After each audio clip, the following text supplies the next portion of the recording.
Nobres de nós, seres humanos, a que ponto chegamos? Qual o preço de uma vida? R$ 2 é o preço de uma vida. E olha, não fique pensando que isso está longe de você, não. Está perto de você, na cidade que você mora, tá? É na região metropolitana de Belo Horizonte. Isso não acontece no Iraque, que está em guerra, não. Não acontece nas zonas conflituadas da África, não. Acontece aqui, ó, na região metropolitana de Belo Horizonte, ao seu lado. É cruel, mas a realidade se faz presente a cada momento na nossa vida. E se nós não atentarmos para isso como sociedade organizada, essa violência, esse absurdo, vai começar a entrar cada vez mais do seu lado, na sua casa, te incomodando, fazendo com que você perca a paz e a tranquilidade. Agora, não fique na atitude passiva de achar que está tudo resolvido porque você não está perto dessa realidade. Essa realidade tem que nos impactar, sim, todos nós. Hoje é quarta-feira, é o dia de recebermos o doutor Mendonça. Boa tarde, doutor Mendonça. Paulo, tudo bem? Tudo bem, como está? Tudo bem. Doutor Mendonça é o assessor jurídico da Ascobom. E para você conversar com o doutor Mendonça, basta que você acesse o site da Ascobom, www.ascobom.org.br. Lá tem um ícone, blog do doutor Mendonça, acesse e conversa direto com o senhor, né? Exatamente. O senhor responde tudo. Exatamente. Nós estamos aí, inclusive, com um exemplo do que os doutrinadores e os bacharéis em direito chamam de homicídio qualificado.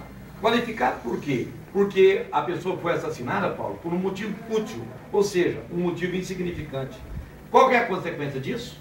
A consequência é que o crime torna-se hediondo e a pena é de 12 a 30 anos. Então, o motivo fútil ou motivo insignificante qualifica o homicídio. Agora, o que mais me preocupa é porque nós estamos chegando num momento, numa quadra da vida da sociedade brasileira, do mundo, porque essa violência impacta o mundo inteiro.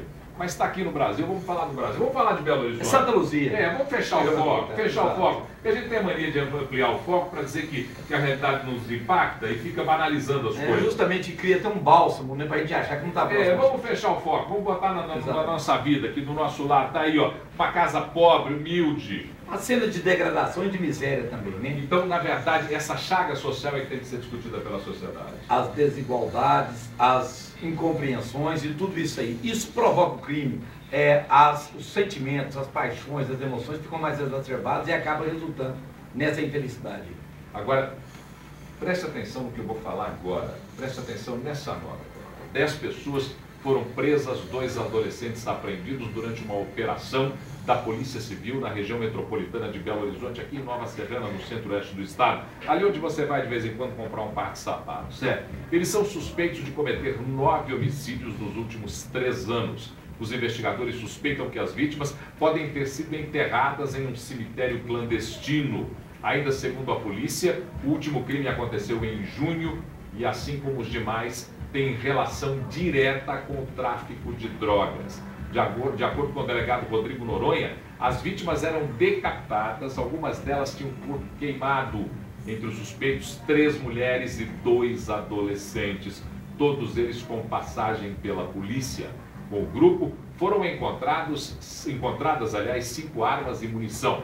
3 pessoas ainda estão foragidas. A existência do cemitério clandestino é investigada na Grande BH. Os suspeitos foram levados para o presídio de Nova Serrana e respondem pelos crimes de homicídio qualificado, formação de quadrilha, tráfico de drogas, corrupção de menores e posse ilegal de armas. Doutor Mendonça, nós discutimos outro dia aqui, é sempre bom lembrar que nós discutimos isso outro dia. E essa discussão tem que estar presente na vida das pessoas. Exato. A idade penal.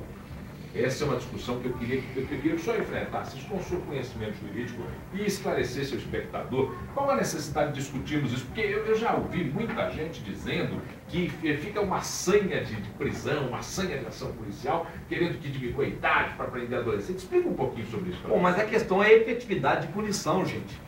A pessoa, quando é menor de idade, ele pode receber uma pena de, no máximo, 3 anos de internação. Ou seja, se comete um crime bárbaro desse com 17 anos, com 20 anos está na rua para cometer novos crimes. Então isso é impunidade, faz com que os adolescentes e também as quadrilhas organizadas preparem ou utilizem esses menores como um exército de mão de obra impune.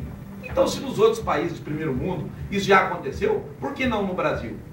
Todos falam que tem que ter educação. Claro que tem, mas tem que ter punição. E punição efetiva para esses crimes hediondos. Esse ponto que o senhor aborda me parece um ponto de muita determinação para conversarmos sobre ele. Nenhum país desenvolvido no mundo só com educação resolveu os problemas, não.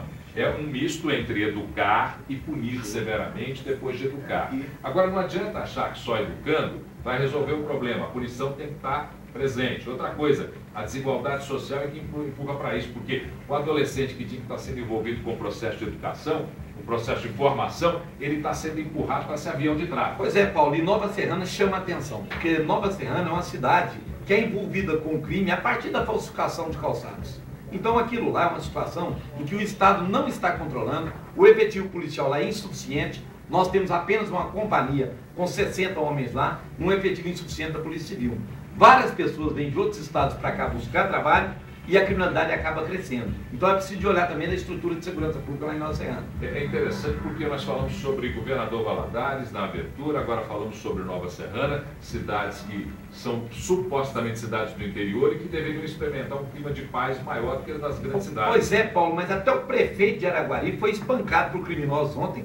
Então o crime no interior do estado está realmente assustando mais que na região metropolitana. O prefeito de uma cidade que era referência como tranquilidade do nosso estado. A situação realmente é caótica. Olha, a Polícia Federal prendeu 4 pessoas com 18 quilos de cocaína, já na forma de crack, nessa madrugada em Sabará. De acordo com a polícia, 3 mulheres e um homem são responsáveis pela receptação, pela distribuição nos bairros da região metropolitana de Belo Horizonte, próximos a Sabará. O homem foi pego em flagrante, em seguida levou os policiais até uma casa no bairro Goiânia, usada pelo traficante para comercializar. Além disso, ali era um depósito das drogas. No local foram encontradas as mulheres e o restante da droga. O homem foi encaminhado à penitenciária Nelson Hungria e as mulheres para Estevão Pinto, onde ficarão à disposição da justiça. Outro aspecto que preocupa bastante, doutor Mendonça, é o crack. Porque, olha, eu acho que as pessoas estão lidando com o crack de uma maneira irresponsável. O crack não é uma droga que dá a experiência e depois a oportunidade de se retirar dela, não. Pode chamar a atenção numa situação positiva aí, Paulo? Sim. É a questão da Polícia Federal, uma atuação em cima de entrega controlada. A Polícia Federal não fica apreendendo 10 pedras de crack, 5 pedras de crack. Ela monitora o traficante e quando dá uma cana dessa realmente arrumada. Você veja que retirou 3 traficantes da pesada com uma quantia grande. Não adianta a polícia ficar aprendendo essas pedrinhas com o usuário, tem que monitorar e atacar na raiz. É fechar a torneira e não ficar enxugando gelo. E o tráfico de drogas preocupa porque começa a ocupar, às vezes, a função do poder público. Com certeza. Isso é muito preocupante. E a questão de saúde pública também. O Rio de Janeiro já nos deu uma lição grave, estão lá brigando com isso. Pois não. E tem um detalhe, diz que com as unidades pacificadoras de polícia no Rio de Janeiro, eles estão querendo migrar para Belo Horizonte e para o Espírito Santo. Então temos que ficar atento a isso também. Bastante atentos. Ontem falamos aqui no Minas Urgente sobre os constantes arrombamentos na capital. Mas tem mais uma nova modalidade de crime que está sendo praticada em Belo Horizonte. É o roubo de steps. E isso eu presenciei.